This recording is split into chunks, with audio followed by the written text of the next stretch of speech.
One of the biggest problems I've had growing up and into my adulthood and all the jobs that I've done is that I see everything as a challenge, and I always want to beat it. So, and I love things where the odds are against you. That's what I really enjoy. Love that. So, anyway, post op, we're back on the ward. Belinda and Uncle and Sandy are there.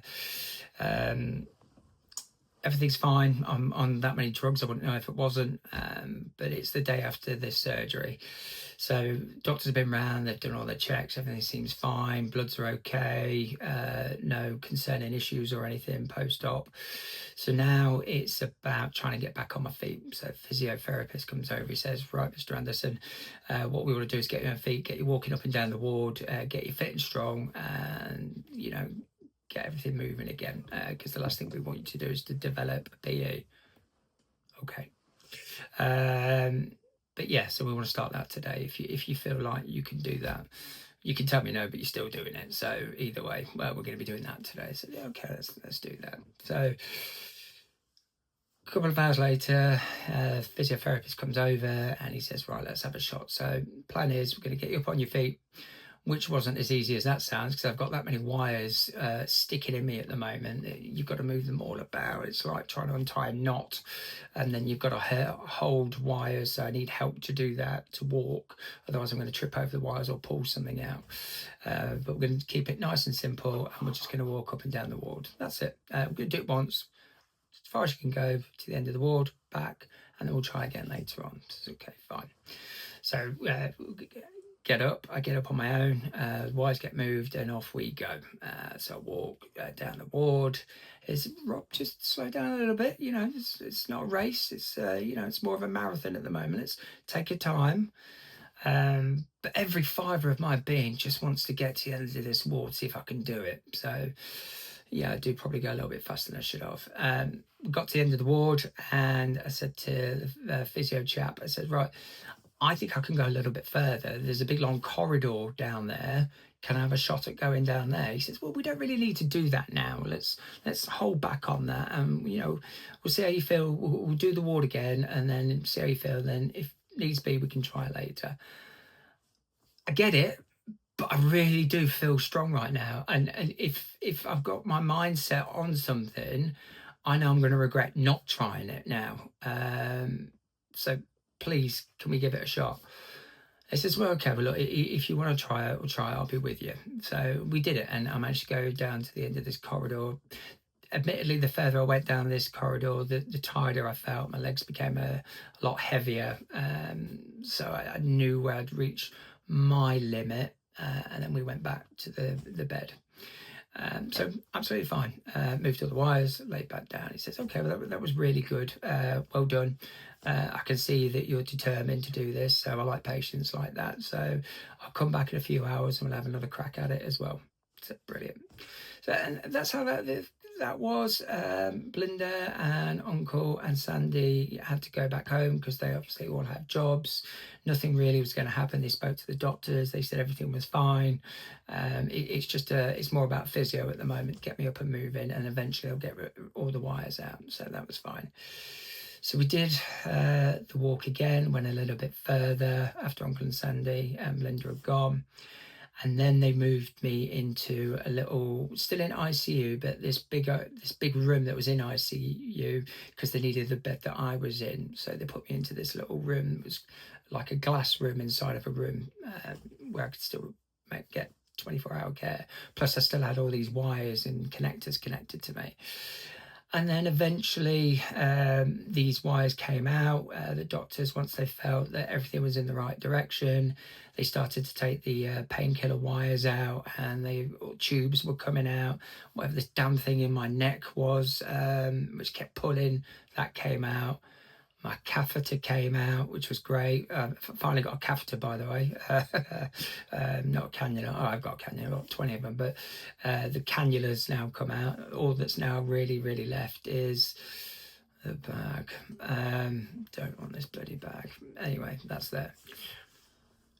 So we did that. kept doing the physiotherapy. That was all fine, and we got ourselves into a position. Oh, loads of bed baths. They're fun. They're brilliant. So I had loads of bed baths to make sure I was all clean and stuff. And then eventually we moved still into ICU, but into a little side room, which the nurses couldn't see you. It was a room inside of ICU, a lot like the room I went into when we first came into hospital, but still in ICU. Now, we moved there in the morning, but I'd said earlier on in these videos that this recovery is a piece of piss. This is easy. I don't know why people moan that recovery is so hard. People tell me how hard it was going to be and trying to calm me down and get me to slow down. You're all talking out your ass. This is easy. And I said that for a reason, because it really wasn't. And if you don't listen to what the experts tell you, you're going to get yourself into trouble, which I did. So it turned out I pushed my body too far, and I had developed a pain in my stomach and in my chest, which got worse and worse and worse and worse. And the best way I can describe it is though, if I was laying down, an elephant's foot was square on my chest, pushing down as hard as it could, or somebody with a baseball bat just constantly smacking me in the chest and my stomach, but repeatedly and harder, because the pain was just getting really, really bad now. And it felt like I had a build-up of gas, and if I could just burp, maybe that would release it. That's the other way I could describe it. I felt like there was a build-up of gas in there, so I kept trying to burp, but I did manage to burp a little bit, but it didn't do anything, didn't change anything. And then I remembered where I felt this before. It was a PE. This is the exact same downward spiral I had when I had my pulmonary embolism. So I said to the nurse, I said, I know we're waiting for a doctor to come, but I've had this before. I've felt this before. I think this is a PE. And she says, okay, well, the symptoms you're describing would corroborate that. So what we'll do is, the MRI suite has just closed, but I'm going to get them to open it back up. I'm going to send you down for an emergency MRI. The doctor that's got his care of you, he's not in at the moment, but he can receive results over his phone, so he's aware of your case, and he's prepared to come to the hospital if needs be. But at this moment, let's just get some facts behind what we're saying. So straight down to MRI. I believe it's now Saturday, because the nurse was talking about going out with her friends, and I had an MRI. And then they put me back into that square glass room inside of ICU now, so I could have constant monitoring around me, because the pain is not getting any better. She spoke to the doctor. He had the results, and I heard the doctor. I heard the nurse on the phone to the doctor, and he basically confirmed it's a PE. It's a blood clot. They can see the blood clot traveling around my body, and that's why it felt like a buildup of gases, because technically that's what was happening. It was building up pressure in my arteries that was causing the pain. So she put me on some special medicine stuff, and he was going to come and see me first in the morning. I'm not in any immediate danger at the moment, but it could go south quite quick. So they changed my medication up to get me through the night. I didn't sleep a wink that night, not one bit. Which then takes us to Sunday. Belinda, Uncle and Sandy come straight back down, because I told them what's going on. Doctor comes in, he does an echo on my heart and tests everything, and again he confirms it was a P, but it started to, the medicine they gave me straight away had started to work, and I did feel 100 times better than I did that night. I start to feel a lot better now, but what they did do, because my heart was still pumping like crazy, they put me on beta blockers to try and calm that down, but I was out the worst of it that night. He didn't give me odds, but I was in a lot of trouble. To survive one PE is one thing, but to survive two of these sods now, nobody can tell me there's nobody up there looking after you, because the odds of surviving two are quite remote. And I've now literally been diagnosed with two PEs, and I've beat them both. So this is another reason why I say I think there are people looking after us out there, whatever you choose to believe in. So all done. And then things started to get better.